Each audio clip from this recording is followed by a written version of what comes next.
Hello everyone, ಈ ಒಂದು video ಯಾರೆಲ್ಲ ಲ್ಯಾಂಡ್ ಸರ್ವೇರ್ ನೋಟಿಫಿಕೇಶನ್ಗಾಗಿ ವೇಟ್ ಮಾಡ್ತಿದ್ರಿ ಹಾಗೂ ಲ್ಯಾಂಡ್ ಸರ್ವೇರ್ ಎಕ್ಸಾಮ್ಸ್ಗಾಗಿ ಪ್ರಿಪೇರ್ ಆಗ್ತಿದ್ದೀರಾ ಆ ಒಂದು ಆಸ್ಪಿರೆಂಟ್ಸ್ಗೆ ಯೂಸ್ಫುಲ್ ಆಗುವಂಥ ಒಂದು ವಿಡಿಯೋ ಆಗಿರುತ್ತೆ.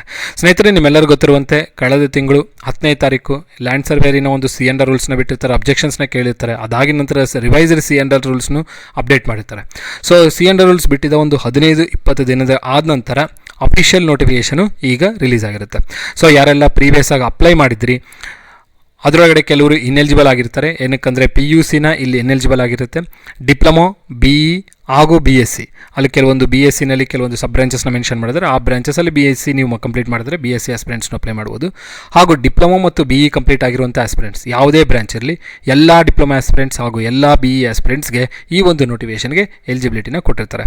ಸೊ ಎಲ್ಲ BE ಮತ್ತು ಡಿಪ್ಲೊಮೊ ಕಂಪ್ಲೀಟ್ ಆಗಿರುವಂಥ ಆಸ್ಪಿರೆಂಟ್ಸು ಲ್ಯಾಂಡ್ ಸರ್ವೆ ನೋಟಿಫಿಕೇಷನ್ಗೆ ಎಲಿಜಿಬಲ್ ಆಗಿರೋ ಕಾರಣದಿಂದ ಸೊ ನನ್ನ ರಿಕ್ವೆಸ್ಟ್ ಏನಂದರೆ ಮುಂದಿನ ದಿನಗಳಲ್ಲಿ ಟೆಕ್ನಿಕಲ್ ನೋಟಿಫಿಕೇಷನ್ಸ್ ಬರುತ್ತೆ, ಬಟ್ ಈ ಒಂದು ನೋಟಿಫಿಕೇಷನು ನಿಮ್ಗೆ ಅಪಾರ್ಚುನಿಟಿ ಆಗಿರೋ ಕಾರಣದಿಂದ ಅಪ್ಲೈ ಮಾಡ್ಕೊಳ್ಳಿ, ಪ್ರಿಪೇರ್ ಆಗಿ ಎಕ್ಸಾಮ್ನ ಕ್ಲಿಯರ್ ಮಾಡ್ಕೊಳ್ಳಿ. ಏನಕ್ಕಂದರೆ ನೋಟಿಫಿಕೇಷನ್ ರಿಲೀಸ್ ಆಗಿರೋದು KEA ಕಡೆಯಿಂದ. ನೋಟಿಫಿಕೇಷನ್ ಅತಿ ಶೀಘ್ರದಲ್ಲೇ ಮುಗಿಯುತ್ತೆ. ಎಕ್ಸಾಮ್ ಡೇಟ್ಸ್ ಎಲ್ಲ ಕೊಟ್ಟಿದ್ದಾರೆ. ಸೊ ಎಕ್ಸಾಮ್ ಡೇಟ್ಸ್ ಕೊಟ್ಟಿದ್ದಾರೆ ಅಂದರೆ ಅದೇ ತಿಂಗಳು ಅಥವಾ ನೆಕ್ಸ್ಟ್ ತಿಂಗಳು ಮಿಡ್ಡಲ್ಲಿ ಈ ಒಂದು ನೋಟಿಫಿಕೇಷನ್ನ ರಿಸಲ್ಟ್ಸು ಬರುತ್ತೆ.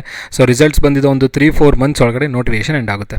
ಸೊ ಮ್ಯಾಕ್ಸಿಮಮ್ ಅಂದರೆ 9-12 ಮಂತ್ಸ್ ಒಳಗಡೆ ಈ ನೋಟಿಫಿಕೇಷನ್ ಕಂಪ್ಲೀಟ್ ಆಗೋ ಕಾರಣದಿಂದ ಯಾರೆಲ್ಲ ಬೇಗನೆ ಜಾಬ್ನ ಪಡಿಬೇಕು ಹಾಗೂ ಯಾರೆಲ್ಲ ಜಾಬ್ ಒಳಗಡೆ ಬೇಗನೆ ಸೇರಬೇಕು ಅಂತ ಅಂದ್ಕೊಂಡಿದ್ರೆ ಈ ಒಂದು ನೋಟಿಫಿಕೇಷನ್ ನಿಮಗೆ ಗುಡ್ ಅಪಾರ್ಚುನಿಟಿ ಅಂತ ನನಗನ್ಸುತ್ತೆ. ಸೊ ಪ್ರಿಪೇರ್ ಆಗ್ತಿರೋಂಥ ಆಸ್ಪಿರೆಂಟ್ಸು ಇನ್ನೂ ಚುರುಕಾಗಿ ಮಾಡ್ಕೊಳ್ಳಿ. ಟೈಮ್ ಬಹಳ ಕಮ್ಮಿ ಇದೆ, ಯಾಕಂದರೆ ಎಕ್ಸಾಮ್ ಡೇಟ್ಸ್ನು ಕೊಟ್ಟಿರೋ ಕಾರಣದಿಂದ ನಿಮಗೆ ಕೊಟ್ಟಿರೋಂಥ ಟೈಮು ಬಹಳ ಕಮ್ಮಿ ಇದೆ. ಸೊ ಚೆನ್ನಾಗಿ ಪ್ರಿಪೇರ್ ಆದರೆ ಈ ಒಂದು ಎಕ್ಸಾಮ್ಸ್ಗೆ ನೀವು ಕ್ಲಿಯರ್ ಮಾಡ್ಕೊಳ್ಬೋದು. ಸೊ ನೋಡೋಣ ಈಗ ಅಫಿಷಿಯಲ್ ಡಾಕ್ಯುಮೆಂಟ್ ಏನಿದೆ ಅಂತೇಳಿ. ಸೊ ನಾನು ನಿಮಗೆ ಈಗಾಗಲೇ ಪ್ರೀವಿಯಸ್ ಆಗಿ ಅಪ್ಲೋಡ್ ಮಾಡಿರೋಂಥ ವೀಡಿಯೋಸಲ್ಲಿ ಸಾಕಷ್ಟು ಬಾರಿ ಹೇಳಿದ್ದೆ ಲ್ಯಾಂಡ್ ಸರ್ವೆ ನೋಟಿಫಿಕೇಷನು 750 ವೇಕೆನ್ಸಿ ಅಥವಾ 1000 ವೇಕೆನ್ಸೀಸ್ ಬರುತ್ತೆ ಅಂತೇಳಿ. ಸೊ ಅದೇ ರೀತಿಯಲ್ಲಿ 750 ವೇಕೆನ್ಸೀಸ್ನ ಬಿಟ್ಟಿರ್ತಾರೆ. ಹಾಗೂ ಪ್ರೀವಿಯಸ್ ವೀಡಿಯೋ ಅಪ್ಲೋಡ್ ಮಾಡಿರೋಂಥ ವೀಡಿಯೋದಲ್ಲಿ KEAನ KPSCನ ಎಕ್ಸಾಮಿನೇಷನ್ ಕಂಡಕ್ಟಿಂಗ್ ಅಥಾರಿಟಿ ಅಂತ ಕೇಳಿದಾಗ 90-95% KEAನೇ ಚಾನ್ಸ್ ಇದೆ ಅಂತ ಹೇಳಿದ್ದೆ. ಅದೇ ಪ್ರಕಾರ KEAನೂ ತೊಗೊಂಡಿದ್ದಾರೆ. ಸೊ ನಿಮಗೆ ನಾನು ಏನು ಮಾಹಿತಿ ಹೇಳಿದ್ದೆ ಆಲ್ಮೋಸ್ಟ್ ಮ್ಯಾಚ್ ಆಗಿರುವಂಥ ಮಾಹಿತಿ ಆಗಿದೆ. ಹಾಗೂ ನೋಟಿಫಿಕೇಷನ್ ಬರುವಂಥ ಸಂದರ್ಭನೂ ನಾನು ನಿಮಗೆ ಹೇಳಿದ್ದೆ ಈ ತಿಂಗಳು ಅಥವಾ ನೆಕ್ಸ್ಟ್ ತಿಂಗಳು ಆಗಸ್ಟ್ ಎಂಡ್ ಅಥವಾ ಸೆಪ್ಟೆಂಬರ್ ಎಂಡ್ ಒಳಗಡೆ ಬರುತ್ತೆ ಅಂತೇಳಿ. ಸೊ ಅದೇ ರೀತಿಯಲ್ಲಿ ನಮಗೆ ಜುಲೈ ಎಂಡ್ ಒಳಗಡೆ ಬಂದಿದೆ. ನಿಮಗೆ ಆಗಸ್ಟ್, ಸೆಪ್ಟೆಂಬರ್, ಅಕ್ಟೋಬರ್ ಎಂಡ್ಗೆಲ್ಲ ಎಕ್ಸಾಮ್ನೂ ಕಂಡಕ್ಟ್ ಮಾಡ್ತಾ ಇದ್ದಾರೆ. ಸೊ ನೋಡೋಣ ಮುಂದಿನ ದಿನಗಳಲ್ಲಿ ಈ ಪ್ರಾಸೆಸ್ ಎಷ್ಟು ಬೇಗನೆ ಕಂಪ್ಲೀಟ್ ಆಗುತ್ತೆ ಅಂತೇಳಿ. ಸೊ ನಾನು ನಿಮಗೆ ಪ್ರತಿಯೊಂದು ಮಾಹಿತಿನ ನನ್ನ ಚಾನಲಲ್ಲಿ ನಿಮ್ಗೆ ಅಪ್ಡೇಟ್ ಮಾಡ್ತಾ ಕೊಡ್ತೀನಿ. ಲ್ಯಾಂಡ್ ಸರ್ವೇಗೆ ಸಂಬಂಧಪಟ್ಟಂಥ ಪ್ರತಿಯೊಂದು ಮಾಹಿತಿ ಹಾಗೂ ಲ್ಯಾಂಡ್ ಸರ್ವೇರಿಗೆ ಸಾಕಷ್ಟು ಜನ ಕೋರ್ಸ್ನು ಕೇಳ್ತಾ ಇದ್ರಿ. ಸೊ ನನ್ನ ಕಡೆಯಿಂದ ಕೋರ್ಸ್ ಇದೆ. ನಮ್ಮ ಕಡೆ ಯಾರೆಲ್ಲ ಕೋರ್ಸ್ನ ಪರ್ಚೇಸ್ ಮಾಡಬೇಕಂತ ಇದ್ರೆ ಕೊನೆಯಲ್ಲಿ ಈ ವಿಡಿಯೋನ ಕೊನೆಯಲ್ಲಿ ಆ ಒಂದು ಕಾಂಟ್ಯಾಕ್ಟ್ ನಂಬರ್ನ ಕೊಟ್ಟಿದ್ದೀನಿ. ಕಾಂಟ್ಯಾಕ್ಟ್ ನಂಬರ್ನ ಕಾಂಟ್ಯಾಕ್ಟ್ ಮಾಡಿಬಿಟ್ಟು ಕೋರ್ಸ್ನು ಪಡೆದುಕೊಳ್ಬೋದು. ಹಾಗೂ ಯೂಟ್ಯೂಬ್ ಚಾನಲಲ್ಲಿ ಲ್ಯಾಂಡ್ ಸರ್ವೆ ಸಂಬಂಧಪಟ್ಟಂಥ ವೀಡಿಯೋಸ್ನು ಅವೈಲೇಬಲ್ ಇದೆ. ಸೊ ನೀವು ಪ್ಲೇಲಿಸ್ಟಲ್ಲಿ ಆ ವೀಡಿಯೋಸ್ನ ನೋಡ್ಕೊಳ್ಬೋದು. ಅದೇ ರೀತಿಯಲ್ಲಿ ವೀಡಿಯೋಸ್ನ ಅಪ್ಲೋಡ್ ಮಾಡ್ತಾನೂ ಹೋಗ್ತೀನಿ. ಸೊ ಕೋರ್ಸ್ ಬೇಕನ್ನೋರು ಕೋರ್ಸ್ ಪರ್ಚೇಸ್ ಮಾಡ್ಕೊಳ್ಳೋಕ್ಕೆ ನಂಬರ್ನ ಕಾಂಟ್ಯಾಕ್ಟ್ ಮಾಡಿ. ಬೇಡ ಯೂಟ್ಯೂಬಲ್ಲೂ ನಾನು ರೆಫರ್ ಮಾಡ್ತೀನಿ ಅನ್ನೋರು ಯೂಟ್ಯೂಬಲ್ಲಿ ಮುಖಾಂತರ ರೆಫರ್ ಮಾಡ್ತಾ ಹೋಗ್ಬೋದು. ಸೊ ನಿಮಗೆ ಏನೇ ಡೌಟ್ ಇದ್ರೂ ಈ ವಿಡಿಯೋನ ಕಮೆಂಟ್ ಬಾಕ್ಸಲ್ಲಿ ಡ್ರಾಪ್ ಮಾಡಿ, ಕಮೆಂಟ್ನ ನೋಡ್ಕೊಂಡು ನಾನು ನಿಮಗೆ ರಿಪ್ಲೈ ಕೊಡ್ತೀನಿ. ಸೊ ನಾನು ನಿಮಗೆ ಹೇಳಿದಂತೆ 750 ವೇಕೆನ್ಸಿಯ ಒಂದು ನೋಟಿಫಿಕೇಷನ್ ಆಗಿರುತ್ತೆ. 750 ವೇಕೆನ್ಸೀಸು ಪ್ರೀವಿಯಸ್ KPSC ಕೆಳಗಡೆ ಏನಿತ್ತು ಅದೇ ವೇಕೆನ್ಸೀಸ್ ಆಗಿರುತ್ತೆ. ಇಲ್ಲಿ 750 ವೇಕೆನ್ಸಿ ಯಾವ ರೀತಿಯಲ್ಲಿ ಡಿಸ್ಟ್ರಿಬ್ಯೂಷನ್ ಮಾಡಿರ್ತಾರೆ HKಗೆ NHKಗೆ ಅಂದರೆ ಮೊತ್ತ 590 ವೇಕೆನ್ಸೀಸು ನಾನ್ ಹೈದರಾಬಾದ್ ಕರ್ನಾಟಕಕ್ಕೆ ಹೋಗಿರುತ್ತೆ, ನಾನ್ ಹೈದರಾಬಾದ್ ಕರ್ನಾಟಕಕ್ಕೆ. ಹಾಗೂ 190 ವೇಕೆನ್ಸೀಸು 190 ವೇಕೆನ್ಸೀಸು ಹೈದರಾಬಾದ್ ಕರ್ನಾಟಕಕ್ಕೆ ಹೋಗಿರುತ್ತೆ. ಅದರಲ್ಲೂ ಮುಖ್ಯವಾಗಿ ಯಾರೆಲ್ಲ ಮಹಿಳಾ ಆಸ್ಪಿರೆಂಟ್ಸ್ ಇದ್ದಾರೆ ನಾನು ನಿಮಗೆ ರಿಕ್ವೆಸ್ಟ್ ಏನಂದರೆ ಬಹಳಷ್ಟು ವೇಕೆನ್ಸೀಸ್ ಇದೆ, ಅಪ್ಲೈ ಮಾಡ್ಕೊಳ್ಳಿ, ಪ್ರಿಪೇರ್ ಆಗಿ. ಸಾಕಷ್ಟು ವೇಕೆನ್ಸೀಸ್ ಇರೋ ಕಾರಣದಿಂದ ನಿಮಗೆ ಗುಡ್ ಅಪಾರ್ಚುನಿಟಿ ಬಂದಿದೆ ಅಂತ ಅಂದ್ಕೊಳ್ಬೋದು. BE ಮತ್ತು ಡಿಪ್ಲೊಮೊ ಕಂಪ್ಲೀಟ್ ಆಗಿರೋಂಥ ಆಸ್ಪಿರೆಂಟ್ಸ್ ಹಾಗೂ BSc. ಸೊ ಏನಂತ ಅಂದರೆ ಈ ಒಂದು ನೋಟಿಫಿಕೇಷನಲ್ಲಿ ಕೆಲವೊಂದು ಬದಲಾವಣೆಯನ್ನು ನೋಡ್ಬೋದು. KPSC ಕೊಟ್ಟಿರುವಂಥ ನೋಟಿಫಿಕೇಷನು ಮತ್ತು ಸಿಲೆಬಸ್ಗೆ ಹಾಗೂ ಈ ಒಂದು ನೋಟಿಫಿಕೇಷನ್ ಮತ್ತು ಸಿಲೆಬಸ್ಗೆ ನೋಡೋಣ ಅವೆಲ್ಲ ಬದಲಾವಣೆ ಏನಿದೆ ಅಂತೇಳಿ. ಇನ್ನೊಂದು ನೆನ್ಪಿಟ್ಕೊಳ್ಳಿ, BEನಲ್ಲಿ ಯಾವುದೇ ಬ್ರಾಂಚ್ ಇದ್ದರೂ ಅಪ್ಲೈ ಮಾಡ್ಬೋದು. BScನಲ್ಲಿ ಕೆಲವೊಂದು ಬ್ರಾಂಚಸ್ನ ಕೊಟ್ಟಿದ್ದಾರೆ. ಡಿಪ್ಲೊಮೋದಲ್ಲಿ ಯಾವುದೇ ಬ್ರಾಂಚ್ ಇದ್ರೂ ನೀವು ಅಪ್ಲೈ ಮಾಡ್ಕೊಳ್ಬೋದು. ಪದೇ ನೆನ್ಪಿಟ್ಕೊಳ್ಳಿ, ಈ ಒಂದು ಏನು ಹೇಳಿದ್ದೀನಿ ಪ್ರೀವಿಯಸ್ ಆಗಿ ಅದು ಭಾಳ ಇಂಪಾರ್ಟೆಂಟು. ಡಿಪ್ಲೊಮೋದಲ್ಲಿ ಯಾವುದೇ ಬ್ರಾಂಚ್ ಕಂಪ್ಲೀಟ್ ಆಗಿದ್ದರೂ ನೀವು ಅಪ್ಲೈ ಮಾಡ್ಕೊಳ್ಬೋದು. ಇಂಜಿನಿಯರಿಂಗ್ನು ಅಷ್ಟೇ, ಇಂಜಿನಿಯರಿಂಗಲ್ಲಿ ಯಾವುದೇ ಬ್ರಾಂಚ್ ಕಂಪ್ಲೀಟ್ ಆಗಿದ್ದರೂ ಅಪ್ಲೈ ಮಾಡ್ಬೋದು. BTech ಆರ್ BE ಎರಡೂ ಒಂದೇ ಆಗುತ್ತೆ. ಸೊ ನೀವು ಏನಂದರೆ ರೆಕಗ್ನೈಸ್ಡ್ ಯೂನಿವರ್ಸಿಟಿಯಿಂದ ಕಂಪ್ಲೀಟ್ ಆಗಿರಬೇಕು ಆ ಒಂದು ಪರ್ಟಿಕ್ಯುಲರ್ ಬ್ರಾಂಚಸಲ್ಲಿ. ಹಾಗೂ ಡಿಪ್ಲೊಮೊ ನೋಡಿ, ಭಾಳಷ್ಟು ಜನ ಡಿಪ್ಲೊಮೊ PG ಡಿಪ್ಲೊಮೊ ಕೇಳ್ತಾರೆ. ಸೊ PG ಅಲ್ಲ, ಇದು ಏನು 3 ಇಯರ್ಸ್ ಡಿಪ್ಲೊಮೊ ಕಂಪ್ಲೀಟ್ ಆಗಿದ್ದರೆ ನೀವು ಒಂದು ನೋಟಿಫಿಕೇಷನ್ಗೆ ಎಲಿಜಿಬಲ್ ಇರ್ತೀರ. ಸೊ ಅಫಿಷಿಯಲ್ ಡಾಕ್ಯುಮೆಂಟ್ ಕಡೆಗೆ ಹೋಗೋಣ. ಸೊ ನೀವು ನೋಡ್ತಾ ಇರ್ಬೋದು ಇಲ್ಲಿ ಈ ಒಂದು ಅಫಿಷಿಯಲ್ ಡಾಕ್ಯುಮೆಂಟ್ ಆಗಿರುತ್ತೆ. ಈ ಅಫಿಷಿಯಲ್ ಡಾಕ್ಯುಮೆಂಟಲ್ಲಿ ನಿಮಗೆ ಮೇನ್ ಪಾಯಿಂಟ್ಸ್ ನಾನು ಹೇಳ್ತಾ ಹೋಗ್ತೀನಿ, ಅಷ್ಟು ಪಾಯಿಂಟ್ಸ್ನ ನೋಡ್ಕೊಳ್ಳಿ. ಹಾಗೂ ಅಫಿಷಿಯಲ್ ಡಾಕ್ಯುಮೆಂಟು ವೆಬ್ಸೈಟಿಂದ ಸಿಗುತ್ತೆ. ಸೊ ವೆಬ್ಸೈಟಲ್ಲಿ ಹೇಗೆ ಡೌನ್ಲೋಡ್ ಮಾಡ್ಕೊಳ್ಬೇಕನ್ನೋದು ಕೊನೆಯಲ್ಲಿ ಈ ವಿಡಿಯೋ ಕೊನೆಯಲ್ಲಿ ತೋರಿಸ್ಕೊಡ್ತೀನಿ. ನೋಡಿ 11/7/2026 ಅಂದರೆ ನಿನ್ನೆ ನೈಟ್ ಈ ಒಂದು ಡಾಕ್ಯುಮೆಂಟ್ ಅಪ್ಲೋಡ್ ಆಗಿರುತ್ತೆ. ಸೊ ಇದು ಗ್ರೂಪ್ ಸಿ ನೋಟಿಫಿಕೇಶನ್ ಆಗಿರುತ್ತೆ. ಸೊ ಇದಕ್ಕೆ ಪೇ ಸ್ಕೇಲ್ ನೋಡ್ತಾ ಇರ್ಬೋದು 37,500 ರೂಪಾಯಿ. ಸೊ ಸಿ ಅಂಡರ್ ರೂಲ್ಸಲ್ಲಿ ಏನು ಮೆನ್ಷನ್ ಆಗಿದ್ರು ಅದೇ ಪ್ರಕಾರನೇ ಕೊಟ್ಟಿದ್ದಾರೆ. ಸೊ ಲ್ಯಾಂಡ್ ಸರ್ವೇರು ಮೊತ್ತ ನಾನ್ ಹೈದರಾಬಾದ್ ಕರ್ನಾಟಕ ಇರುವಂಥದ್ದು 560 ವೇಕೆನ್ಸೀಸ್ ಆಗಿರುತ್ತೆ. ಇದು ನಾನ್ ಹೈದರಾಬಾದ್ ಕರ್ನಾಟಕನ ವೇಕೆನ್ಸೀಸ್. ಸೊ ಈ ವೇಕೆನ್ಸೀಸ್ ಯಾವ ಥರ ಡಿಸ್ಟ್ರಿಬ್ಯೂಷನ್ ಆಗಿದೆ ಅಂತ ಕೊನೆಯಲ್ಲಿ ತೋರಿಸ್ಕೊಡ್ತಾ ಹೋಗ್ತೀನಿ. ಸೊ ಇಲ್ಲಿ ಕ್ವಾಲಿಫಿಕೇಷನ್ ನೋಡ್ಬೋದು, ಶೈಕ್ಷಣಿಕ ವಿದ್ಯಾರ್ಹತೆ. ಸೊ ಇಲ್ಲಿ ನಿಮಗೆ BE ಇಂಜಿನಿಯರಿಂಗ್ ಅಥವಾ ತಂತ್ರಜ್ಞಾನದಲ್ಲಿ ಯಾವುದೇ ಪದವಿ ಹೊಂದಿರಬೇಕು. ಅಂದರೆ ಯಾವುದೇ ನೀವು ಡಿಗ್ರಿ ಕಂಪ್ಲೀಟ್ ಆಗಿದ್ದನು ಅಂದರೆ ಇಂಜಿನಿಯರಿಂಗಲ್ಲಿ ನೀವು ಇದಕ್ಕೆ ಎಲಿಜಿಬಲ್ ಆಗಿರ್ತೀರ. ಅದೇ ಥರನೇ ನೋಡಿ AMI ಕೋರ್ಸ್ ಕಂಪ್ಲೀಟ್ ಮಾಡಿರೋರು ಎಲಿಜಿಬಲ್ ಮಾಡಿದ್ದಾರೆ. ಅದೇ ರೀತಿಯಲ್ಲಿ ಡಿಪ್ಲೊಮಾನೂ ಅಷ್ಟೇ. ಇಲ್ಲಿ ನೋಡಿ AICTE ಮಾನ್ಯತೆ ಪಡೆದ ಅಧಿಕೃತ ಸಂಸ್ಥೆಯಿಂದ ಇಂಜಿನಿಯರಿಂಗ್ ತಂತ್ರಜ್ಞಾನದ ಯಾವುದೇ ವಿಭಾಗದಲ್ಲಿ ಡಿಪ್ಲೊಮೊ ಪಡೆದಿರುವಂಥವ್ರು. ಸೊ ಡಿಪ್ಲೊಮೊನೂ ಅಷ್ಟೇ, ಯಾವುದೇ ಡಿಪ್ಲೊಮೊ ಕಂಪ್ಲೀಟ್ ಆಗಿದ್ದು ನೀವು ಎಲಿಜಿಬಲ್ ಆಗಿರ್ತೀರ.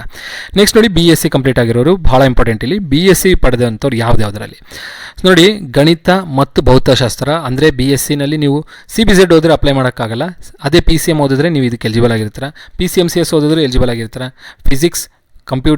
ಫಿಸಿಕ್ಸ್, ಮ್ಯಾಥಮೆಟಿಕ್ಸ್ ಮತ್ತು ಕಂಪ್ಯೂಟರ್ ಸೈನ್ಸ್ ಮತ್ತು ಮಾಹಿತಿ ತಂತ್ರಜ್ಞಾನ ಮತ್ತು instrumentation, BSc in instrumentation, BSc in electronics communication ಮತ್ತು BSc in agriculture. So BSc in agriculture complete ಆಗಿರೋರ್ಗೂ ಇಲ್ಲಿ ಅವಕಾಶ ಕೊಟ್ಟಿರ್ತಾರೆ. So BSc in electronics and communication, agriculture, ಮಾಹಿತಿ ಅಂದರೆ ಇನ್ಫಾರ್ಮೇಷನ್ ಟೆಕ್ನಾಲಜಿ ಕಂಪ್ಲೀಟ್ ಆಗಿರೋಂಥವ್ರು BScನಲ್ಲಿ. So BSc in computer science, BSc in physics, BSc in mathematics ಆಗಿರುವಂಥ ಆಸ್ಪಿರೆಂಟ್ಸ್ಗೆ ಇದೊಂದು ಗುಡ್ ಅಪಾರ್ಚುನಿಟಿ ಅಂತ ಅನ್ಬೋದು. ಸೊ ಇಷ್ಟರಲ್ಲಿ BSc ಕಂಪ್ಲೀಟ್ ಆಗಿದ್ದರೆ ಮಾತ್ರ ನೀವು ಎಲಿಜಿಬಲ್ ಆಗಿರ್ತೀರ. ಸೊ BSc ಬಿಟ್ಟು ಬೇರೆ ಯಾವುದೇ ಕಂಪ್ಲೀಟ್ ಆಗಿದ್ದರೂ ನೀವು ಎಲಿಜಿಬಲ್ ಆಗಿರಲ್ಲ, ಇದೊಂದು ನೆನಪಿರಲಿ. ಅದಾಗಿ ನಂತರ ಎಲಿಜಿಬಿಲಿಟಿ ಆಯಿತು, ನಿಮಗೆ ಕ್ವಾಲಿಫಿಕೇಷನ್ ಆಯಿತು, ವಯೋಮಿತಿ. ಸೊ ನಾನು ಈಗಾಗಲೇ ನಿಮ್ಗೆ ಹೇಳಿದ್ದೆ ಪ್ರತಿಯೊಂದು ನೋಟಿಫಿಕೇಷನ್ಗೂ 5 years ರಿಲ್ಯಾಕ್ಸೇಷನ್ ಕೊಟ್ಟಿದ್ದಾರೆ ಅಂತೇಳಿ. ಸೊ ಸಾಮಾನ್ಯ ಅಭ್ಯರ್ಥಿಗೆ 40 years ಆಗಿರುತ್ತೆ. 2A 2B 3A 3B ಅಂದರೆ OBC ಆಸ್ಪಿರೆಂಟ್ಸ್ಗೆ 43 ಆಗಿರುತ್ತೆ. SC ST ಮತ್ತು ಕ್ಯಾಟಗರಿ 1ಗೆ 45 ಏಜ್ ಆಗಿರುತ್ತೆ. ಸೊ ಇದು ಏಜ್ ಲಿಮಿಟ್ ಆಗಿರುತ್ತೆ. ಸೊ ನೋಡ್ಕೊಳ್ಳಿ, ಇದರೊಳಗಡೆ ನೀವು ಬಂತು ಅಂದರೆ ಅಪ್ಲೈ ಮಾಡ್ಕೊಳ್ಳಿ. ಅದಾಗಿ ನಂತರ ಅಪ್ಲೈ ಮಾಡೋದಕ್ಕೆ ಡೇಟ್ಸು ಈ ಒಂದು ಅಫಿಷಿಯಲ್ ಲಿಂಕ್ ಮುಖಾಂತರ ನೀವು ಹೋಗಬೇಕಾಗುತ್ತೆ, ಅಥವಾ ಅಫಿಷಿಯಲ್ ವೆಬ್ಸೈಟಲ್ಲಿ ಲಿಂಕ್ ಅವೈಲೇಬಲ್ ಇರುತ್ತೆ, ಅಲ್ಲಿಂದ ನೀವು ಅಪ್ಲೈ ಮಾಡ್ಕೊಳ್ಬೋದು. ಒಂದು ನೆನ್ಪಿಟ್ಕೊಳ್ಳಿ, HK ಆಸ್ಪಿರೆಂಟ್ಸು ಎರಡಕ್ಕೂ ಅಪ್ಲೈ ಮಾಡ್ಬೋದು. NHK ಆಸ್ಪಿರೆಂಟ್ಸ್ ಓನ್ಲಿ NHKಗೆ ಮಾತ್ರ ಅಪ್ಲೈ ಮಾಡೋಕ್ಕಾಗುತ್ತೆ. ಇದು ಭಾಳಷ್ಟು ಜನ ಪ್ರೀವಿಯಸ್ ಆಗಿ ಮಿಸ್ಟೇಕ್ ಮಾಡಿದ್ರಿ. NHKಗೆ ಬರುವಂಥ ಆಸ್ಪಿರೆಂಟ್ಸು ಓನ್ಲಿ NHKಗೆ ಅವೈಲೇಬಲ್. ಅದೇ HKನಲ್ಲಿ ಅಪ್ಲೈ ಮಾಡಿರುವಂಥ HK ರೀಜನ್ನಲ್ಲಿ ಬರುವಂಥ 7 ಡಿಸ್ಟಿಕ್ಕಿನ ಆಸ್ಪಿರೆಂಟ್ಸು HKಗೂ ಅಪ್ಲೈ ಮಾಡ್ಬೋದು, NHKಗೂ ಅಪ್ಲೈ ಮಾಡ್ಬೋದು. ಸಪ್ರೇಟಾಗಿ ಅಪ್ಲಿಕೇಶನ್ ಅಪ್ಲೈ ಮಾಡಿ ಫೀಸ್ನ ಪೇ ಮಾಡಬೇಕಾಗುತ್ತೆ. ಸೊ ಎರಡಕ್ಕೂ ಅಪ್ಲೈ ಮಾಡ್ಕೊಳ್ಳಿ. ಸೊ ಅಪ್ಲೈ ಮಾಡೋದಕ್ಕೆ ಯಾವಾಗ ಸ್ಟಾರ್ಟ್ ಆಗುತ್ತೆ ಅಂದರೆ 11/7/2026 ಅಂದರೆ ಇವತ್ತಿನಿಂದ ಶುರು ಆಗಿದೆ. ನೆಕ್ಸ್ಟ್ ತಿಂಗಳು ಅಂದರೆ August 7/8/2026ಕ್ಕೆ ಆನ್ಲೈನ್ ಅಪ್ಲಿಕೇಶನ್ ಸಲ್ಲಿಸೋದಕ್ಕೆ ಕೊನೆಯ ದಿನಾಂಕ ಆಗಿರುತ್ತೆ. ಅದಾಗಿ ನಂತರ ಫೀ ಪೇಮೆಂಟ್ ಮಾಡೋದಕ್ಕೆ ಎಕ್ಸ್ಟ್ರಾ 2 to 3 ಡೇಸ್ನ ಕೊಟ್ಟಿರ್ತಾರೆ. ಸೊ ಇದು ಆನ್ಲೈನ್ ಮೂಲಕ ಅಪ್ಲೈ ಮಾಡಬೇಕಾಗುತ್ತೆ. ಫೀನು ನೀವು ಆನ್ಲೈನ್ ಮುಖಾಂತರ ಪೇ ಮಾಡ್ಕೊಳ್ಬೋದು. ಅದಾಗಿ ನಂತರ ವೇತನ ಶ್ರೇಣಿ ನಾನು ನಿಮಗೆ ಈಗಾಗಲೇ ಹೇಳಿದ್ದೀನಿ. ಇದು ನೋಡಿ ಕಾಯಂ ಅಂದರೆ ಪ್ರೊಬಿಷನರಿ ಪೀರಿಯಡ್ ಯಾವ ಥರ ಇರುತ್ತೆ, ಪ್ರೊಬಿಷನರಿ ಪೀರಿಯಡಲ್ಲಿ ಯಾವ ರೀತಿಯಲ್ಲಿ ನಾವು ಮಾಡ್ತೀವಿ ಅನ್ನೋದ್ರ ಬಗ್ಗೆ ಕೊಟ್ಟಿರ್ತಾರೆ. ಈ ಡೀಟೇಲ್ಸ್ನ ಓದ್ಕೊಳ್ಳಿ, ವಿಡಿಯೋನ ಪಾಸ್ ಮಾಡಿಬಿಟ್ಟು ಈ ಡೀಟೇಲ್ಸ್ನ ನೋಡ್ಕೊಳ್ಳಿ. ವೇತನ ಶ್ರೇಣಿ ನಾನು ಈಗಾಗಲೇ ಹೇಳಿದಂತೆ 37,500 ರೂಪಾಯಿ ಬೇಸಿಕ್ ಪೇ ಆಗಿರುತ್ತೆ. Every year increment 900 rupees, next second ಇಯರ್ಗೆ 1000 ರೂಪೀಸ್ ಈ ಥರ ಇನ್ಕ್ರಿಮೆಂಟ್ ಆಗ್ತಾ ಹೋಗುತ್ತೆ ನಿಮಗೆ. ಸೊ ಬೇಸಿಕ್ ಪೇ 30,500 ಅಂತಂದಾಗ ನಿಮಗೆ DA HRA ಉಳಿಕಿರೋ ಅಲಯನ್ಸಸ್ ಎಲ್ಲ ಸೇರಿ ಒಟ್ಟಾರೆ ಒಂದು 50 to 55 ಇನ್ ಹ್ಯಾಂಡ್ ಬರಬಹುದು. ಸೊ ಇದು ಸ್ಯಾಲರಿ ಇದಾಗಿತ್ತು. ಅದಾಗಿ ನಂತರ ನೆಕ್ಸ್ಟ್ ನೋಡಿ ಫೀ ಪೇಮೆಂಟ್ ಮಾಡೋದ್ರ ಬಗ್ಗೆ ಬಂದಾಗ ಸಾಮಾನ್ಯ ಅಭ್ಯರ್ಥಿಗಳು ಮತ್ತು ಇತರ ಪರವರ್ಗದವರೆಗೂ 2A 2B 3A 3B ಅಂದರೆ ಜನರಲ್ ಮತ್ತು OBC ಆಸ್ಪಿರೆಂಟ್ಸ್ಗೆ 750 ರೂಪೀಸ್ ಫೀಸ್ ಆಗಿರುತ್ತೆ. SC ST ಮತ್ತು ಕ್ಯಾಟಗರಿ 1 ಮತ್ತು ಟ್ರಾನ್ಸ್ಜೆಂಡರ್ ಹಾಗೂ ಎಕ್ಸ್ ಸರ್ವಿಸ್ ಮೆನ್ಗೆ 500 ರೂಪೀಸ್ ಆಗಿರುತ್ತೆ.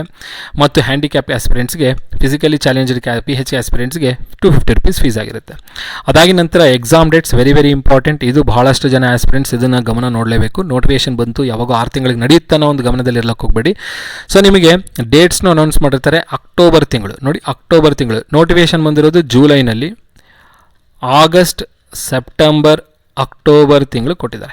So only 2 months time limit. ಈ ಮಂತ್ ನಿಮಗೆ ಈಗಾಗಲೇ 10 ದಿನ ಕಳೆದಿದೆ, ಇನ್ನು 20 ದಿನ ಇದೆ. ಆಲ್ಮೋಸ್ಟ್ 30 + 30 × 2 + 20 ಅರೌಂಡ್ 80 ಡೇಸ್ ನಿಮಗೆ ಎಕ್ಸಾಮ್ಗೆ ಟೈಮ್ ಲಿಮಿಟ್ ಇದೆ. ಅಪ್ಲೈ ಮಾಡ್ಕೊಳ್ಳಿ, ಬೇಗನೆ ಪ್ರಿಪೇರ್ ಆಗೋಕ್ಕೆ ಸ್ಟಾರ್ಟ್ ಮಾಡ್ಕೊಳ್ಳಿ. ಸೊ ಇಲ್ಲಿ ನೋಡಿ ನಿರ್ದಿಷ್ಟ ಪತ್ರಿಕೆ ಫಸ್ಟ್ ಬೆಳಗ್ಗೆನೇ ಕೊಟ್ಟಿದ್ದಾರೆ, 3ನೇ ತಾರೀಕು ಮಧ್ಯಾಹ್ನ ಇರುತ್ತೆ. ಅದೇ ರೀತಿಯಲ್ಲಿ ಪತ್ರಿಕೆ 1 ಅಂದರೆ ಸಾಮಾನ್ಯ ಜ್ಞಾನ ಅದಕ್ಕೆ 4ನೇ ತಾರೀಕು ಬೆಳಿಗ್ಗೆ ಕೊಟ್ಟಿರ್ತಾರೆ. So same format, paper 1 paper 2, paper 1 general studies, paper 2 specific ಇರುತ್ತೆ. ಸ್ಪೆಸಿಫಿಕ್ ಪೇಪರ್ ಎಲ್ಲಿದೆ ಅಂತ ಹೇಳ್ತೀನಿ. ಅದಾದ ನಂತರ ಯಾರ್ಯಾರು ಕನ್ನಡ ಎಕ್ಸಾಮ್ ಬರೆದಿಲ್ಲ, ಪಾಸ್ ಮಾಡಿಲ್ಲ, ಸ್ಕೂಲ್ ಡೇಸಲ್ಲಿ ಕನ್ನಡ ಓದಿಲ್ಲ ಅನ್ನೋರು ಕನ್ನಡ ಎಕ್ಸಾಮ್ನ ತೊಗೊಳ್ಬೇಕಾಗುತ್ತೆ. ಅದು ಫಸ್ಟ್ ಲ್ಯಾಂಗ್ವೇಜಲ್ಲಿ ಇರುತ್ತೆ. ಅದಾದ ನಂತರ ಇದೇನು ಎಕ್ಸಾಮ್ ಏನಿರುತ್ತೆ ಇದು ಆನ್ಲೈನ್ ಎಕ್ಸಾಮಿನೇಷನ್ ಇರಲ್ಲ, ಆಫ್ಲೈನ್ ಇರುತ್ತೆ. ಅಂದರೆ OMR sheet based MCQ format. Next ಕಡ್ಡಾಯ ಕನ್ನಡ ಭಾಷೆ ಬಗ್ಗೆ ಹೇಳಿದ್ದಾರೆ. ನೀವು KPSC ಅಥವಾ KEE ಮುಖಾಂತರ ಯಾವುದಾದ್ರೂ ರೀಸೆಂಟಾಗಿ ಕಂಡಕ್ಟ್ ಮಾಡೋಂಥ ಎಕ್ಸಾಮಲ್ಲಿ ಪಾಸ್ ಮಾಡಿದರೆ, ಅಥವಾ 1 to 10 ಕನ್ನಡ ಮೀಡಿಯಮ್ ಓದಿದರೆ, ಅಥವಾ 10th ಕನ್ನಡನ ಫಸ್ಟ್ ಲ್ಯಾಂಗ್ವೇಜ್ ಅಥವಾ ಸೆಕೆಂಡ್ ಲ್ಯಾಂಗ್ವೇಜ್ ಓದಿದರೆ ಅಂಥ ಆಸ್ಪಿರೆಂಟ್ಸ್ಗೆ ಕನ್ನಡ ಎಕ್ಸಾಮಿನೇಷನಿಂದ ವಿನಾಯಿತಿ ಇರುತ್ತೆ. ಇನ್ನು ಉಳಿಕಿರೋ ಎಲ್ಲ ಆಸ್ಪಿರೆಂಟ್ಸು ಕನ್ನಡ ಎಕ್ಸಾಮ್ನ ತೊಗೊಳ್ಬೇಕಾಗುತ್ತೆ. Next exam format paper 1, paper 2. Paper 1 general studies ಆಗಿರುತ್ತೆ. ಇಲ್ಲಿ ಟಾಪಿಕ್ಸ್ನ ಮೆನ್ಷನ್ ಮಾಡಿದ್ದಾರೆ ನೋಡಿ, ಆ ಟಾಪಿಕ್ಸ್ನ ನೋಡಿಕೊಂಡು ನೀವು ಪ್ರಿಪೇರ್ ಆಗಿ. ನೆಕ್ಸ್ಟ್ ಪೇಪರ್ 2 ಸ್ಪೆಸಿಫಿಕ್ ಪೇಪರು, ಇದು ಭಾಳ ಇಂಪಾರ್ಟೆಂಟ್ ಎಲ್ಲ ಆಸ್ಪಿರೆಂಟ್ಸ್ಗೆ. ನಂಬರ್ ಆಫ್ ಕ್ವಶನ್ಸ್ ಎಷ್ಟಿರುತ್ತೆ 100, ನಂಬರ್ ಆಫ್ ಮಾರ್ಕ್ಸ್ ಎಷ್ಟು 100, ಎಷ್ಟು ಅವರ್ ಡ್ಯೂರೇಷನ್ ಅಂದರೆ 2 hours. ಸೊ ಈಚ್ ಪೇಪರ್ಗೆ 2 hour ಡ್ಯೂರೇಷನ್ ಇರುತ್ತೆ. ಸೊ 200 ಮಾರ್ಕ್ಸ್ ಅಲ್ಲ, 300 ಮಾರ್ಕ್ಸ್ ಅಲ್ಲ, 100 ಮಾರ್ಕ್ಸು, 100 ಕ್ವಶನ್ಸ್. ಸೊ ಸಿಂಪಲ್ ಮಾಡಿದ್ದಾರೆ ಎಕ್ಸಾಮ್ ಫಾರ್ಮೇಟ್ನ. ನೆಕ್ಸ್ಟ್ ಇದಕ್ಕೆ ನೋಡಿ, ಇದು ಭಾಳ ಇಂಪಾರ್ಟೆಂಟ್ ಪಾಯಿಂಟ್, ಇದನ್ನು ನೋಟಿಸ್ ಮಾಡಬೇಕು ಮತ್ತು ಬಾಯ್ಸ್ ಆ್ಯಂಡ್ ಗರ್ಲ್ಸು. ಸೊ ಮೇಲ್ ಮತ್ತು ಫೀಮೇಲ್ ಆಸ್ಪಿರೆಂಟ್ಸ್ ಏನಿದ್ದಾರೆ, ಸೊ ಇದನ್ನು ಅಬ್ಸರ್ವ್ ಮಾಡಿ. ಸೊ ಎರಡು ಪೇಪರಿಂದ 2 ಪೇಪರ್ಸಿಂದ 35% ಮಾರ್ಕ್ಸ್ ಗಳಿಸಲೇಬೇಕು. ಸೊ 200 ಮಾರ್ಕ್ಸ್ ಅಂದರೆ ನೀವು 70 ಮಾರ್ಕ್ಸ್ ಬರಲೇಬೇಕು ಕ್ವಾಲಿಫೈ ಆಗೋದಕ್ಕೆ. ನೀವೇನಾದರೂ 59 ಬಂದರೆ ನಿಮ್ಮ ಹೆಸರು ಮೆರಿಟ್ ಲಿಸ್ಟಿಂದಲೇ ಎಲಿಮಿನೇಟ್ ಆಗೋಗುತ್ತೆ. ಸೊ 70 ಕ್ರಾಸ್ ಆಗಲೇಬೇಕು. 70 ಅಥವಾ 70 ಕ್ರಾಸ್ ಆದರೆ ಮಾತ್ರ ನಿಮ್ಮ ಹೆಸರು ಲಿಸ್ಟಲ್ಲಿ ಬರುತ್ತೆ. ಇಲ್ಲಾಂದರೆ ನೀವು ಜಸ್ಟ್ ಡಿಸ್ಕ್ವಾಲಿಫೈ ಆಗೋಗ್ತೀರಾ. ಸೊ ಲಿಸ್ಟಲ್ಲಿ ಬರೋದಂದರೆ ಆ ಲಿಸ್ಟ್ ಬಂದಿದ್ದ ನಂತರ ಆ ಲಿಸ್ಟಲ್ಲಿ ಮತ್ತೆ ಮೆರಿಟ್ನ ಚೂಸ್ ಮಾಡ್ಕೊಳ್ತಾ ಬರ್ತಾರೆ. ಸೊ ಅದಾದ ನಂತರ ನೆಗೆಟಿವ್ ಮಾರ್ಕಿಂಗ್ ಬಗ್ಗೆ ಕೇಳಿದಾಗ ನೆಗೆಟಿವ್ ಮಾರ್ಕಿಂಗ್ 0.25 ಅಂದರೆ 1/4 ಇರುತ್ತೆ. ಸೊ ಮತ್ತು 5ನೇ ಆಪ್ಷನ್ನು ಕೊಟ್ಟಿರ್ತಾರೆ. ಇದೆಲ್ಲರೂ ನಿಮ್ಗೆ ಗೊತ್ತಿರುತ್ತೆ ಅನಿಸುತ್ತೆ. ಏನೋ ಗೊತ್ತಿಲ್ಲ ಅಂದರೂ ಕಮೆಂಟ್ ಬಾಕ್ಸಲ್ಲಿ ಡ್ರಾಪ್ ಮಾಡಿ, ಕಮೆಂಟ್ನ ನೋಡ್ಕೊಂಡು ನಾನು ನಿಮಗೆ ರಿಪ್ಲೈ ಕೊಡ್ತೀನಿ ಏನಾದರೂ ಡೌಟ್ ಇತ್ತಂದರೆ. ಸೊ ಇಲ್ಲಿವರೆಗೂ ನಿಮ್ಗೆ ಏನೇನು ಡೀಟೇಲ್ಸ್ ಹೇಳ್ಕೊಡ್ಬೇಕಾಯಿತು ಎಲ್ಲ ಡೀಟೇಲ್ಸ್ ಕೊಟ್ಟಿದ್ದೀನಿ ಅಂತ ಅಂದ್ಕೊಂಡಿದ್ದೀನಿ. ಎಕ್ಸಾಮ್ ಡೇಟ್ ಯಾವಾಗ, ಅಪ್ಲಿಕೇಶನ್ ಯಾವಾಗ ಸ್ಟಾರ್ಟ್ ಆಗುತ್ತೆ, ಎಕ್ಸಾಮ್ ಫಾರ್ಮೇಟ್ ಏನು, ಫೀಸ್ ಏನು, ಏಜ್ ರಿಲ್ಯಾಕ್ಸೇಷನ್, ಎಷ್ಟು ವೇಕೆನ್ಸೀಸ್ ಇದೆ, ಇದೆಲ್ಲ ಡೀಟೇಲ್ ನಿಮಗೆ ಕೊಟ್ಟಿದ್ದೀನಿ. ಅದಾಗಿ ನಂತರ ಮುಖ್ಯವಾಗಿ ಕ್ವಾಲಿಫಿಕೇಷನ್ ರಿಲೇಟೆಡ್ ನಿಮಗೆ ಕ್ಲಾರಿಟಿ ಇದೆ ಅಂತ ಅಂದ್ಕೊಂಡಿದ್ದೀನಿ. ಏನೇ ಕ್ಲಾರಿಟಿ ಇಲ್ಲದೆ ಇದ್ದರೂ ಕಮೆಂಟ್ ಬಾಕ್ಸಲ್ಲಿ ಡ್ರಾಪ್ ಮಾಡಿ, ನಾನು ನಿಮಗೆ ಕಮೆಂಟ್ನ ನೋಡ್ಕೊಂಡು ರಿಪ್ಲೈ ಕೊಡ್ತೀನಿ. ಈಗ ಆ ಒಂದು 590 ವೇಕೆನ್ಸಿ ಡಿಸ್ಟ್ರಿಬ್ಯೂಷನ್ ನೋಡೋಣ. 590 ವೇಕೆನ್ಸೀಸ್ ಯಾವ ರೀತಿಯಲ್ಲಿ ಡಿಸ್ಟ್ರಿಬ್ಯೂಷನ್ ಆಗಿದೆ ಅನ್ನೋದ್ರ ಬಗ್ಗೆ ನೋಡಬೇಕು. ಇಲ್ಲಿ ನೀವು ಮೆನ್ಷನ್ ಮಾಡಿದೆ ನೋಡಿ. ಸೊ ಇದು ಇಲಾಖೆ ಹೆಸರು ಯಾವ ಇಲಾಖೆ ಬರುತ್ತೆ ಅಂದರೆ ಭೂಮಾಪನ, ಕಂದಾಯ ವ್ಯವಸ್ಥೆ ಮತ್ತು ಭೂ ದಾಖಲೆಗಳ ಇಲಾಖೆ. So land survey department. ಹುದ್ದೆ ಯಾವುದಂದರೆ ಲ್ಯಾಂಡ್ ಸರ್ವೇರು. ಬೇಸಿಕ್ ಪೇ ಎಷ್ಟಿದೆ ಅನ್ನೋದ್ರ ಬಗ್ಗೆ ಡೀಟೇಲ್ ಕೊಟ್ಟಿರ್ತಾರೆ. ಸೊ 590 ವೇಕೆನ್ಸಿ ಅಲ್ಲ, 560 ವೇಕೆನ್ಸಿ, 560 ವೇಕೆನ್ಸಿ ಯಾವ ಥರ ಡಿಸ್ಟ್ರಿಬ್ಯೂಷನ್ ಆಗಿದೆ ಅಂತ ನೋಡಿ. ಸೊ ನೋಡಿ, ಈ ಥರ ಯಾವುದೇ ಥರದ ಕ್ಯಾಟಗಿರಿ ಅಂದರೆ ನನಗೆ ರಿಸರ್ವೇಷನ್ ಇಲ್ಲ, ಕನ್ನಡ ಮೀಡಿಯಂ, ರೂರಲ್, ಈ ಥರ ಯಾವುದೇ ಕೋಟ ಇಲ್ಲ ಅನ್ನೋರು, ಪರಿಶಿಷ್ಟ ಜಾತಿ ಪ್ರವರ್ಗ ಎ, ಪರಿಶಿಷ್ಟ ಜಾತಿ ಪ್ರವರ್ಗ ಬಿ, ಪರಿಶಿಷ್ಟ ಜಾತಿ ಕ್ಯಾಟಗರಿ ಸಿ. ಸೊ ಈ ಆಸ್ಪಿರೆಂಟ್ಸ್ಗೆ ಯಾವ ಥರ vacancy distribution same internal reservation include ಮಾಡಿದ್ದಾರೆ ನೋಡಿ. ಸೊ ಇಲ್ಲಿ ನೀವು ನೋಡ್ತಾ ಇರ್ಬೋದು, ಮಹಿಳಾ ಆಸ್ಪಿರೆಂಟ್ಸ್ಗೆ 186 ವೇಕೆನ್ಸೀಸ್ ಇರೋಂಥದ್ದು. ಯಾರಿಗೆ ರೂರಲ್ ಸರ್ಟಿಫಿಕೇಟ್ ಇದೆ ಅವರಿಗೆ 140 ವೇಕೆನ್ಸೀಸ್ ಇರೋಂಥದ್ದು. ಯಾವುದೇ ಥರದ ರಿಸರ್ವೇಷನ್ ಇಲ್ಲ. SC general, ST general, purely general, 3A general, 3B general, 2A general ಅನ್ನೋ ಆಸ್ಪಿರೆಂಟ್ಸ್ಗೆ 90 ವೇಕೆನ್ಸೀಸ್ ಇರುತ್ತೆ. ಹಾಗೂ ಮಾಜಿ ಸೈನಿಕ ಅಂದರೆ ಎಕ್ಸ್ ಸರ್ವಿಸ್ ಆಸ್ಪಿರೆಂಟ್ಸ್ಗೆ 56 ವೇಕೆನ್ಸೀಸ್ ಕೊಟ್ಟಿರ್ತಾರೆ. ನೆಕ್ಸ್ಟ್ ಕನ್ನಡ ಮಾಧ್ಯಮ ಆಸ್ಪಿರೆಂಟ್ಸ್ಗೆ 26 ವೇಕೆನ್ಸಿ. ಅದಾಗಿ ನಂತರ ಯೋಜನೆ ನಿರೀಕ್ಷಕರಿಗೆ 25 ವೇಕೆನ್ಸಿ, ಅಂಗವಿಕಲರಿಗೆ 30 ವೇಕೆನ್ಸಿ, ತೃತೀಯ ಲಿಂಗ ಅಂದರೆ ಟ್ರಾನ್ಸ್ಜೆಂಡರ್ಗೆ 7 ವೇಕೆನ್ಸಿನ ಕೊಟ್ಟಿದ್ದಾರೆ. So good number of vacancies ಅಂತ ಅನ್ಬೋದು. ಮತ್ತು 500 vacancy, good number of vacancy, big number of vacancies for all technical aspirants and non technical aspirants. So prepare ಆಗಿ ಚೆನ್ನಾಗಿ. ನೆಕ್ಸ್ಟ್ ಈಗ ಸಿಲೆಬಸ್ ಕಡೆಗೆ ಬಂದುಬಿಡೋಣ. ಸಿಲೆಬಸ್ ಭಾಳ ಇಂಪಾರ್ಟೆಂಟು. ಈ ಸಿಲೆಬಸ್ ನೀವು ನೋಡಲೇಬೇಕಾಗುತ್ತೆ. ಸೊ ನೀವು ಈ ಪ್ರೀವಿಯಸ್ KPSCನಲ್ಲಿ ನೋಡಿದ್ರೆ ಅದೇ ಥರನೇ ಇದೆ, ಬಟ್ ಫಾರ್ಮೇಟ್ ಚೇಂಜ್ ಆಗಿದೆ. ಏನಪ್ಪ ಫಾರ್ಮೇಟ್ ಅಂದರೆ, ಹೋದ್ಸಲ ನಿಮಗೆ 70-20-10 ಇತ್ತು. 70%, 20%, 10% ಅಂತೇಳಿ. 70% ಮ್ಯಾಥಮೆಟಿಕ್ಸ್ ಇದ್ದರೆ, 20% ಫಿಸಿಕ್ಸ್ ಇದ್ದರೆ, 10% ಜಿಯೋಗ್ರಫಿ ಇತ್ತು. ಬಟ್ ಈ ಸಲ ಚೇಂಜ್ ಆಗಿದೆ ನೋಡಿ. ಮ್ಯಾಥಮೆಟಿಕ್ಸ್ 40% ಮಾಡಿದ್ದಾರೆ. ಸೇಮ್ ಸಬ್ಜೆಕ್ಟ್, ಸೇಮ್ ಟಾಪಿಕ್ಸ್, ಏನು ಚೇಂಜ್ ಇಲ್ಲ. ಟಾಪಿಕ್ಸಲ್ಲಿ ಸೇಮ್ ಇದೆ. ಹೋದ್ಸಲ ನೀವು KPSCಯಲ್ಲಿ ಏನು ಟಾಪಿಕ್ಸ್ನ ಓದಿದ್ರೆ ಅದೇ ಟಾಪಿಕ್ಸ್ ಇದೆ ಇಲ್ಲಿ. ಟಾಪಿಕ್ಸಲ್ಲಿ ಏನು ಬದಲಾವಣೆ ಇಲ್ಲ. ಬಟ್ ಏನು ಚೇಂಜ್ ಆಗಿದೆ ಅಂದರೆ ನೋಡಿ, arithmetic, algebra and arithmetic, algebra and geometry same topics, ಏನು ಚೇಂಜ್ ಮಾಡಿಲ್ಲ. ಟಾಪಿಕ್ಸ್ ಎಲ್ಲ ಸೇಮ್ ಉಳಿಸಿದ್ದಾರೆ. ನಿಮ್ಗೇನು ಬದಲಾವಣೆ ಮಾಡಿದ್ದಾರೆ ಅಂದರೆ ಪರ್ಸೆಂಟೇಜ್ ಆಫ್ ಮಾರ್ಕ್ಸ್ನ ಚೇಂಜ್ ಮಾಡಿದ್ದಾರೆ. ಸೊ ನಾನು ನಿಮಗೆ ಹೇಳಿದಂತೆ ಮ್ಯಾಥಮೆಟಿಕ್ಸ್ ಎಷ್ಟು ಪರ್ಸೆಂಟ್ ಇದೆ, 40% ಇದೆ. ಅಂದರೆ 100 ಮಾರ್ಕ್ಸಲ್ಲಿ 40 ಮಾರ್ಕ್ಸು ಮ್ಯಾಥಮೆಟಿಕ್ಸ್ ಬರುತ್ತೆ. ಇನ್ನು ಫಿಸಿಕ್ಸ್ 20% ಇತ್ತು, ಇಲ್ಲಿ 10% ಮಾಡಿದ್ದಾರೆ. ಅಂದರೆ ಇದು 40 ಮಾರ್ಕ್ಸ್ ಆದರೆ ಇದು 10 ಮಾರ್ಕ್ಸ್ ಅಂತ ಆಯಿತು. ನೆಕ್ಸ್ಟ್ ಜಿಯೋಗ್ರಫಿ ಸೇಮ್ ಟಾಪಿಕ್ಸು, ಏನು ಚೇಂಜ್ ಮಾಡಿಲ್ಲ. ಇದು 10%, ಪ್ರೀವಿಯಸ್ ಆಗು 10 ಇತ್ತು, ಈ ಸಲೂ 10 ಮಾಡಿದ್ದಾರೆ. ಸೊ ಮ್ಯಾಥಮೆಟಿಕ್ಸ್, ಫಿಸಿಕ್ಸ್, ಜಿಯೋಗ್ರಫಿ ಹೋದ್ಸಲ ಸಿಲೆಬಸ್ ಯಾರೆಲ್ಲ ಪ್ರಿಪೇರ್ ಆಗಿದ್ದರೆ ಅವರು 60 ಮಾರ್ಕ್ಸ್ನ ಈಸಿಯಾಗಿ ಗೇನ್ ಮಾಡ್ಬೋದು. 60 ಮಾರ್ಕ್ಸ್ ರಿಮೈನ್ ಸೇಮ್. 60 ಮಾರ್ಕ್ಸ್ ಯಾವುದೇ ಥರದ ಬದಲಾವಣೆ ಇಲ್ಲ. ಸೊ 60 ಮಾರ್ಕ್ಸ್ ಫಿಸಿಕ್ಸಲ್ಲಿ ಏನು ಸಿಲೆಬಸ್ ಇತ್ತು ಅದೇ ಇದೆ, ಜಿಯೋಗ್ರಫಿಯಲ್ಲಿ ಏನು ಸಿಲೆಬಸ್ ಇತ್ತು ಅದೇ ಸಿಲೆಬಸ್ ಇದೆ. ಸೊ ನಾವು ಈಗ ಏನೆಲ್ಲ ಕೋರ್ಸ್ ಮಾಡಿದ್ವಿ, ಕೋರ್ಸಲ್ಲಿ ಈ ಎಲ್ಲ ಟಾಪಿಕ್ಸ್ ಕವರಪ್ ಆಗಿದ್ದಾವೆ, mathematics, physics and geography. So ಇನ್ನು ಈ ಉಳಿಕಿರೋ 40% ಏನು ಸರ್ ಅಂತ ನೋಡಿದಾಗ ಆ 40% ಸ್ವಲ್ಪ ನಿಮಗೆ ಚೇಂಜ್ ಆಗಿರುತ್ತೆ. ಸೊ ನೋಡಿ 40% ಇಲ್ಲಿದೆ ನೋಡಿ, 20% ಮಾಡರ್ನ್ ಮೆಥಡ್ಸ್ ಆಫ್ ಸರ್ವೇಯಿಂಗು. ಸೊ ಇದು ಹೊಸದಾಗಿರುವಂಥದ್ದು. ಸೊ ಅದರಲ್ಲಿ ಯಾವ್ಯಾವ ಟಾಪಿಕ್ಸ್ ಮೆನ್ಷನ್ ಮಾಡಿದ್ದಾರೆ ಅಂತ ನೀವು ನೋಡ್ತಾ ಇರ್ಬೋದು ಇಲ್ಲಿ. ಸೊ ಇದರ ಮೇಲೆ ನಾವು ಕೋರ್ಸ್ನ ಮಾಡಿಬಿಟ್ಟು ಅಪ್ಲೋಡ್ ಮಾಡಿರ್ತೀವಿ ಅದೇ ಕೋರ್ಸಲ್ಲೇ. ಸೊ ಯಾರೆಲ್ಲ ಕೋರ್ಸ್ನ ಪರ್ಚೇಸ್ ಮಾಡಬೇಕಂತಿದ್ದೀರಾ ನಂಬರ್ಗೆ ಕಾಂಟ್ಯಾಕ್ಟ್ ಮಾಡಿ. ಸೊ ನಂಬರ್ ಬಂದು 8861405848 8861405848. ಈ ಒಂದು ನಂಬರ್ಗೆ ನೀವು ಕಾಂಟ್ಯಾಕ್ಟ್ ಮಾಡಿಬಿಟ್ಟು ಲ್ಯಾಂಡ್ ಸರ್ವೇರಿನ ಕೋರ್ಸ್ ಬಗ್ಗೆ ನೀವು ಮಾಹಿತಿನ ಪಡೆಯಬಹುದು ಹಾಗೂ ಕೋರ್ಸಿನ ಡೀಟೇಲ್ಸ್ನ ಪಡ್ಕೊಂಡು ಕೋರ್ಸ್ನ ಅಲ್ಲಿಂದ ಪರ್ಚೇಸ್ ಮಾಡ್ಕೊಳ್ಬೋದು. ಸೊ ಇಷ್ಟು ಅದು 20% ಆಯಿತು. ನೆಕ್ಸ್ಟ್ ಈಗ ಇನ್ನೂ 20% ಏನಿದೆ ಅಂದರೆ computer applications. So computer applications ಅಂದರೆ ನಾರ್ಮಲಾಗಿ ನೀವು KEC ಪೇಪರ್ ಬರೀತಿರ್ತೀರ, ಕನ್ನಡ, ಇಂಗ್ಲೀಷ್ ಮತ್ತು ಕಂಪ್ಯೂಟರ್ಸ್ ಅಂತೇಳಿ. ಬಟ್ ಈ ಕಂಪ್ಯೂಟರ್ಸ್ ಅಲ್ಲ, ಈ ಕಂಪ್ಯೂಟರ್ಸ್ ಬಂದು ಸಿವಿಲ್ ರಿಲೇಟೆಡ್ ಇದೆ, ಅಂದರೆ CAD ರಿಲೇಟೆಡ್ ಇದೆ. ಸೊ ಹಾಗಾಗಿ ಮತ್ತೆ ನೀವು ಕಂಪ್ಯೂಟರ್ಸ್ ಅಂದರೆ ನಾವು KEC ಓದಿದ್ದೀನಲ್ಲ ಅದೇ ಟಾಪಿಕ್ಸ್ ಇದೆಯಲ್ಲ ಅಂತ ಅನ್ಕೊಳ್ಳೋಕೆ ಹೋಗ್ಬೇಡಿ. ಇಲ್ಲಿ ಟಾಪಿಕ್ಸ್ ಚೇಂಜ್ ಇದೆ. ಇಲ್ಲಿ ನೋಡಿ MS office, MS word, excel, power point ಅಂತ ಮೆನ್ಷನ್ ಮಾಡಿದ್ದಾರೆ. ಬಟ್ ಇಲ್ಲಿ ಕೆಳಗಡೆ ನೋಡ್ತಾ ಹೋಗ್ಬೋದು ನೀವು. ಸೊ ಈ ಸಿಲೆಬಸ್ ನೋಡಿ ಆಟೋ ಕ್ಯಾಡ್ ಬಗ್ಗೆ ಆ್ಯಕ್ಚುಲಾಗಿ ಮೆನ್ಷನ್ ಮಾಡಿದೆ. ಸೊ ಯಾರೆಲ್ಲ ಸಿವಿಲ್ ಇಂಜಿನಿಯರಿಂಗ್ ಕಂಪ್ಲೀಟ್ ಮಾಡಿದರೆ ಡಿಪ್ಲೊಮಾ ಅಥವಾ ಇಂಜಿನಿಯರಿಂಗ್ ಆ ಆಸ್ಪಿರೆಂಟ್ಸ್ಗೆ ಗೊತ್ತಿರುತ್ತೆ ಇದು CAD related. So BSc aspirants ಮತ್ತು ಇಂಜಿನಿಯರಿಂಗಲ್ಲಿ mechanical, civil, electrical, electronics and communication, computer science ಆ ಒಂದು ಆಸ್ಪಿರೆಂಟ್ಸು ಎಲ್ಲ ಟಾಪಿಕ್ಸ್ನ ಓದಬೇಕಾಗುತ್ತೆ. ಸೊ ಈ ಟಾಪಿಕ್ಸ್ ಏನಂತ ಕಷ್ಟ ಇಲ್ಲ, ನೀವು ಆ ಒಂದು ಸ್ವಲ್ಪ ಪ್ರಿಪೇರ್ ಆದರೆ ಆರಾಮಾಗಿ ಈಸಿಯಾಗಿ ಕ್ಲಿಯರ್ ಮಾಡ್ಬೋದು, ಸ್ಕೋರ್ನೂ ಮಾಡ್ಕೊಳ್ಬೋದು. ಇದು ಆ್ಯಕ್ಚುಲಾಗಿ 40 ಮಾರ್ಕ್ಸ್ ಸ್ಕೋರಿಂಗ್ ಸಬ್ಜೆಕ್ಟ್ ಆಗಿರುತ್ತೆ ಇದು. ನೋಡೋಣ ಏನೇನು ಟಾಪಿಕ್ಸ್ ಇದೆ ಅಂತೇಳಿ. ಸೊ ಕಂಪ್ಯೂಟರ್ ಅಪ್ಲಿಕೇಶನ್ ರಿಲೇಟೆಡ್ ನೋಡ್ಕೊಳ್ತಾ ಬಂದರೆ ಆಟೋ ಕ್ಯಾಡ್ ಹೇಳಿದ್ದಾರೆ ಮತ್ತು GIS software and other applications. GIS ಸಾಫ್ಟ್ವೇರ್ಗಳು ಯಾವ್ಯಾವಿದೆ, ಅದರ ಅಪ್ಲಿಕೇಶನ್ಸ್ ಏನೇನಿದೆ ಅಂತೇಳಿ. Basics of software solutions and land record information, ಇಷ್ಟು ಕಂಪ್ಯೂಟರ್ ಅಪ್ಲಿಕೇಶನ್ಸಲ್ಲಿ ಮೆನ್ಷನ್ ಮಾಡಿರ್ತಾನೆ. ಇದು ಮೊತ್ತ 20% ಅಂದರೆ 20 ಮಾರ್ಕ್. ಸೊ ಓವರಾಲಾಗಿ ಒಂದು ಸಲ ನೋಡ್ಕೊಂಬಿಡೋಣ. ಸೊ ಓವರಾಲಾಗಿ ನೋಡೋದಾದರೆ ಮ್ಯಾಥಮೆಟಿಕ್ಸಲ್ಲಿ 40 marks out of 100, physics 10%, geography 10%. ಅದಾಗಿನ ನಂತರ next computer applications and surveying ನಿಮಗೆ ಎಷ್ಟು ಕೇಳಿದ್ದಾರೆ 20% ಅಂದರೆ 20 ಮಾರ್ಕ್ಸು. ಅದಾಗಿನ ನಂತರ ಕಂಪ್ಯೂಟರ್ ಅಪ್ಲಿಕೇಶನ್ಸು ಅಂದರೆ CAD ರಿಲೇಟೆಡ್ 20. ಸೊ ಓವರಾಲಾಗಿ 40, 50, 60, 100. ಸೊ ಟೋಟಲಾಗಿ 100 ಮಾರ್ಕ್ಸ್, 100 ಕ್ವಶನ್ಸ್.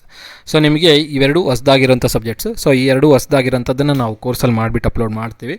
ಸೊ ಅದು ಬಿಟ್ಟು ಇನ್ನು next mathematics, physics, geography course ಈಗಾಗಲೇ ಕಂಪ್ಲೀಟ್ ಆಗಿರುತ್ತೆ. ಸೊ ಯಾರೆಲ್ಲ ಆಸ್ಪಿರೆಂಟ್ಸ್ ಕೋರ್ಸ್ನ ಪರ್ಚೇಸ್ ಮಾಡಬೇಕಂತ ಅಂದ್ಕೊಂಡಿದ್ರೆ ಸೊ ಈಗಾಗಲೇ ಹೇಳಿದ್ದೀನಿ, ನಂಬರ್ ಬಂದು 8861405848. ಈ ಒಂದು ನಂಬರ್ಗೆ ಕಾಂಟ್ಯಾಕ್ಟ್ ಮಾಡಿಬಿಟ್ಟು ನೀವು ಕೋರ್ಸ್ನ ಪಡೆದುಕೊಳ್ಬೋದು. ಸೊ ಯೂಟ್ಯೂಬಲ್ಲೂ ನಾನು ಅಪ್ಲೋಡ್ ಮಾಡ್ಕೊತ ಬಂದಿದ್ದೀನಿ.